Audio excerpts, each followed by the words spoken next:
Alright. What's up, everybody? This is Cheesehead Productions coming at you with another video. I was gonna do this last night, but as you guys know, and I stated in the past videos, I get off work late at night, kinda, and I don't get home until midnight or a little after midnight. But what I wanted to talk about was the pick that the Packers did at number 13 last night on day one.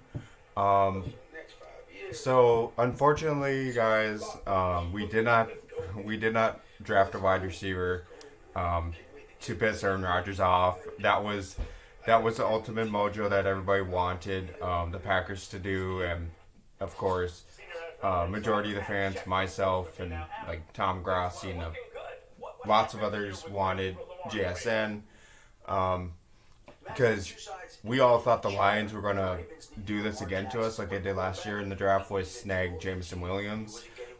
We thought they were going to ultimately take JSN right at 13 because he was sitting right there in front of the Lions. But the Lions somehow drafted a running back, which could have been a day two pick, meaning today. But I guess what it's saying with the Lions, I mean, they just got Montgomery from the Bears, and they just traded Jamal Williams to the Saints, which I would have wished the Lions would have kept Williams because Williams was a phenomenal running back last season. I mean, yeah, they did rely on Swift a lot, but Williams really made an impact on that Lions offense last season. Yeah, so they didn't shock us in taking JSN, and we were all surprised by the pick, but you know, I guess that's what the Lions wanted to roll with. So I mean, that's good for them. I mean, they got an alright pick. Okay, so the Packers, JSN fell right into our laps, and I was sitting at work in a room or whatever, and I was waiting to hear the name JSN. I literally am sitting there, my heart's pounding, and I'm waiting to hear that name JSN. The minute I hear the name Lukas Van Ness, I was like, oh shit, like it wasn't the player I wanted exactly at 13, but I knew a little bit about him before the draft, you guys. I was watching a couple of highlights of him a little bit because that name was in some of the mocks that the Packers could have gotten. Yeah. So when I took in the pick that we selected after, and I thought about it, and I was hearing the name Hercules because I was like, okay, well, why is he exactly Hercules? But it made a lot of sense. The guy is. Let's have a look here. I got his profile pulled up. No, we're not subscribing there yet. Okay.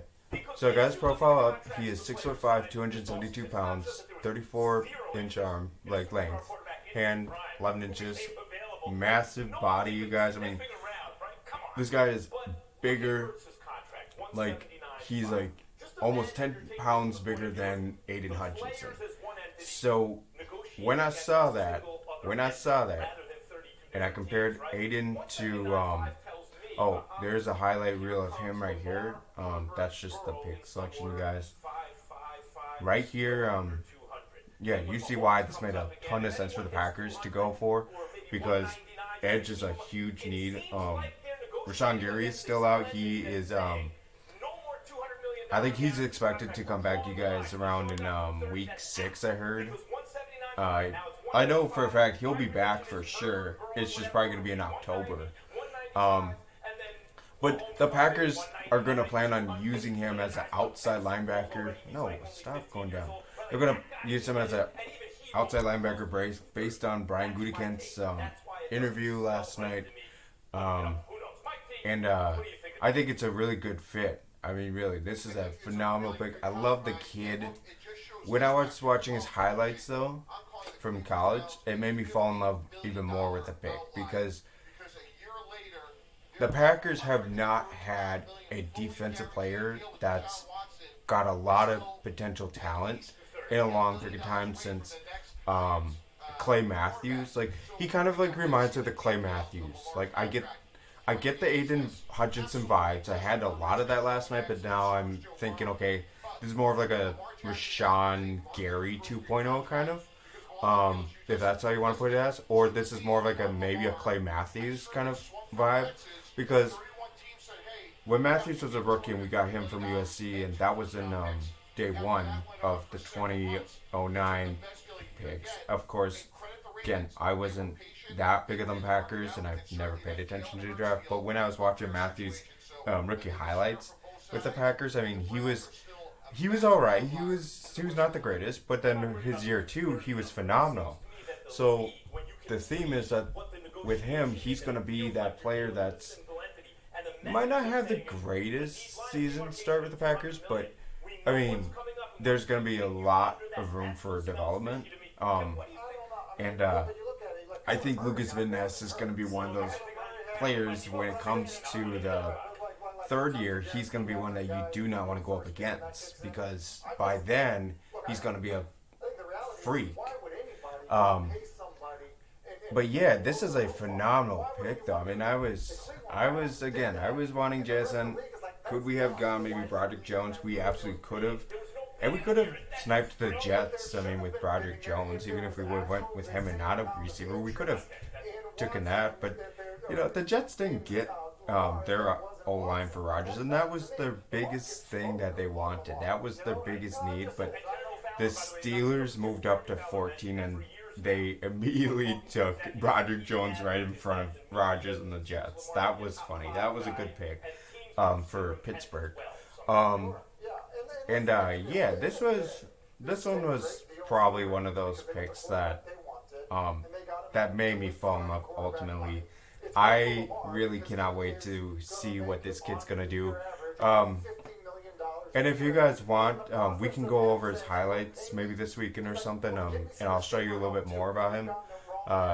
Again, if you're a Packers fan, you gotta love this pick. I mean, it makes a ton of sense. JSN, you guys fell down to the Seattle Seahawks. He went down all the way to 20.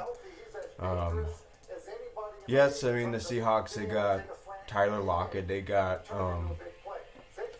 DK Metcalf. So, realistically, did the Seattle Seahawks need another wide receiver? Not really. But they knew what they were doing. They knew what they were doing because the Seahawks know the Packers' pain, right? Because of the Phil Mary NFC Championship game, all those times, man. But no, the Seahawks, they nailed the draft. They got the best cornerback from Illinois, Devin Weatherspoon. That was a really surprising pick.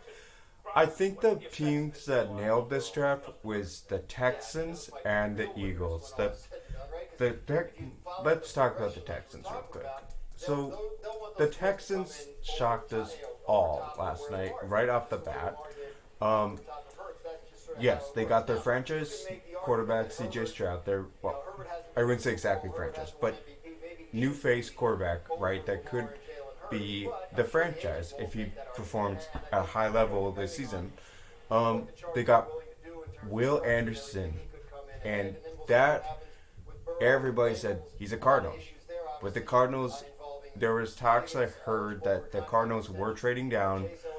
I don't exactly understand why they traded down. I mean, I'm sorry. I mean, I may not have investigated enough in why the Cardinals did that. But somebody said that, and a few others, they said that Kyler Murray wanted Harris Johnson, the best tackle in this draft class. And the Cardinals did just that. They got what Murray wanted, and this is going to help a lot for Arizona. I mean, really, you got the best tackle right here, and I mean that's a game changer for your offense. And very happy with what the Cardinals did. That was a good move. So yeah, that Anthony Richardson going to Colts was a phenomenal pick. That was a huge deal. The GM believed in the kid a lot. I was watching an interview on the Pat McAfee show. After Pat pretty much exploded with excitement.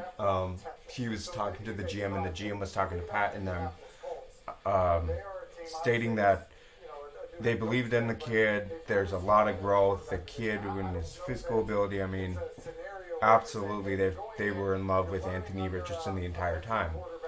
And he did say this, that basically screw the mocks, or the mocks and the prospects or whatever. Like saying they're all garbage. And it's kind of true because the mocks and prospects, I mean, they put them out there because they want everybody to get so hyped up for the draft. I mean, that's why they were putting JSN to the Packers so many times. And that's where everybody was getting all hyped out because it was like, oh, you know what, we are actually going to get a receiver. But then, no, the Packers said nay nay to that. Which again, I really wish it would have been Jason, but that's okay, you guys. I'm absolutely okay with it. It makes a lot of sense because when a player falls down in the draft, you know there's a lot of questions a little bit about the player. There's kind of like, okay, well, why is he falling? Why is he falling? Why is he not getting selected here? You know what I'm saying? So, and the best thing, you guys, about this pick is that, you know, his production score ranked 12th in the combine with, you know, the category linebacker. 2023 combine linebacker rank. He was the 8th ranked linebacker in this one. That says a lot. And the 2023 combine, 7th. So right off the bat, you know, this guy was a top prospect in the draft. Now, if he would have played in 2020 at Iowa, he would have risen up to the boards, like to maybe 5 or 6 or 7th pick overall. He would have risen up higher in the draft board. But I'm so glad that he fell to us, and I think this is a home run hitter pick, you guys. I mean, lots of people can have their opinions and thoughts on Lukas Van Ness, but he's gonna fit so well with our defense, and I think the kid is gonna be a phenomenal player for years to come. He's gonna be that freak that you're not gonna want to go up against. I call him the Aiden Hutchinson 2.0. I mean, really. You put him and Aiden Hutchinson together, I mean, it's the same size. I mean, yeah, Aiden's 2 inches taller, but 6'5", 272, whereas Hutchinson's like I think he's 264, 263, and he's only 6'7". Yeah, this guy, and not only that, this guy played hockey, for crying out loud. We got a hockey player on our defense, so he's gonna be slamming players to that grass, not turf, grass. So, this is exciting, you guys. It's an exciting time to just think that we got the pick. And lots of people say, too, he's also like a J.J. Watt or a T.J. Watt kind of player, which I can agree to because J.J. Watt on the Pat McAfee, when they saw the pick going, he explained how he has been compared to J.J. And J.J. admitted he does actually Lukas Van Ness reminds him of like what J.J. Watt was, you know, in college, and you know how he came out in the NFL, and yeah.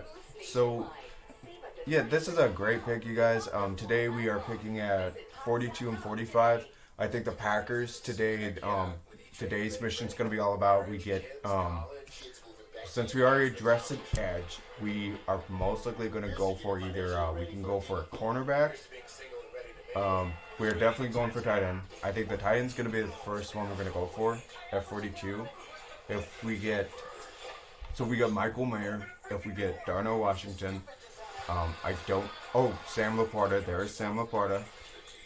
We could either go for one of the 3. Maybe if there's a fourth one, I'm missing, I apologize. But I think if we go with Darnell Washington, I think that's gonna be the biggest home run hitter. Michael Mayer, I would definitely not mind at all. He would be great to use up front. Michael Mayer would be the baby Gronkowski that we would have, and that would be an exciting player to watch. Yeah, there's our missions for a day, and then the round 3 tonight as well, because I never forgot there's round 3. But so round 3, that's where I think we're gonna get we're gonna either get a safety or maybe a wide receiver, Rashee Rice. And then tomorrow, you guys, we will most likely go for a quarterback, offensive tackle, maybe a guard or a center. I'm not sure of, but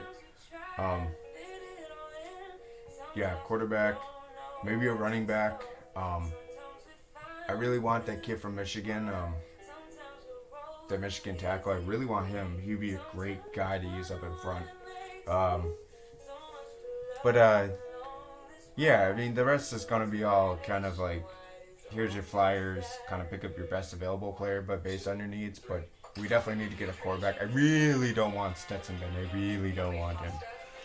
So that's gonna be one I'm really gonna cross my fingers on that the Packers don't get, is Stetson Bennett.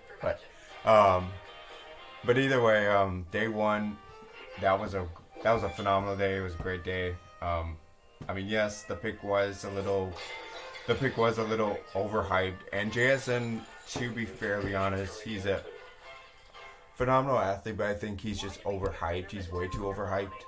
Um, and him to the Packers, it was just way too much. I mean, it was. Don't get me wrong, it was our one shot to get him, and it was our chance to basically say a few to Rodgers. But no, we needed to stick with what we needed the most, and Brady Gutekunst did not screw up this draft. Trust me, he did a phenomenal job with thinking which one do we want. Do we want JSN or do we want to go with defense? And Lukas Van Ness fell right there in our lap too. I mean, literally, you had him right there. And Miles Murphy shocked me though. I mean, he fell all the way down to the Bengals, and I thought the Bengals were going to go with Michael Mayer, because the kid is a hometown Cincinnati kid, so he really wanted to go to the Bengals. Which I don't blame the Bengals going for defense. I mean, it's that was a good pick. And Miles Murphy, I mean, there's nothing too wrong. I mean, if we just have a quick look at him. Um, Sorry, I mean, I know the video, guys, is mostly on Lukas Van Ness. I mean, it's not like a whole freaking breakdown. Yeah, so Miles Murphy, oh, sorry about that. Miles Murphy was ranked the fourth edge. I mean, this guy's an edge. I mean, he's not exactly linebacker, but well then, wait a second. Then I really thought he was an edge. Lucas Van, yeah, he is an edge. So why does it say linebacker? Well, either way, it doesn't matter. Him and LVN, they were both right there. And we chose the better one. Because if we compare his stats, I mean, he had a little bit of a higher ranking, but that was in the linebacker category. Yeah, I mean, 4.58 dash 31 for vertical jump. That's really good. Forward jump, 9'10", feet 10. I mean, damn. I mean, seriously, this is phenomenal. It's a phenomenal pick. Okay, well, I think that's gonna do it for the video, guys. I just wanted to get this out there real quick, and I know I talked a little bit more than what I did about this pick. Yeah, you guys can let me know down in the comments of what you guys think about the pick. If this is just for everybody if they come across the video, and again, I know my videos don't get out there exactly in top views, but if anybody comes across the video and they're a Packers fan or whatever, you guys can definitely comment down below on what you guys think of the pick and who do you think we should have went for. Are you satisfied with the pick? Are you happy? Do you like it? Do you think he's going to be a really good asset to our defense? I mean, yeah, you guys can literally let me know what you guys think. Again, I love the pick. I really love the pick now that I understand it better, and I watched enough of his highlight films last night while I was trying to fall asleep. It made a lot of sense. It really did. This is a home run hitter pick. I mean, you cannot be disappointed with what we just did for our defense. I mean, really. Alrighty, I am signing out, and I will be with you guys on the next video. It will probably be maybe tomorrow, or no, maybe Sunday, you guys. I just would rather wait until the draft is done. But I really wanted to break down this pick because there's a lot of people that were liking this pick. I mean, some didn't, but now I think people are realizing and understanding. Okay, the pick did make sense, and people like him now. Um, yeah. Alrighty, well, you guys enjoy the video, and you let me know what you guys think, and I will see you on the next video. Oh, don't forget to like and subscribe, and um, comment down below if you guys want to see more content. Um, but yeah, alrighty, as always, this is Cheesehead Productions signing out.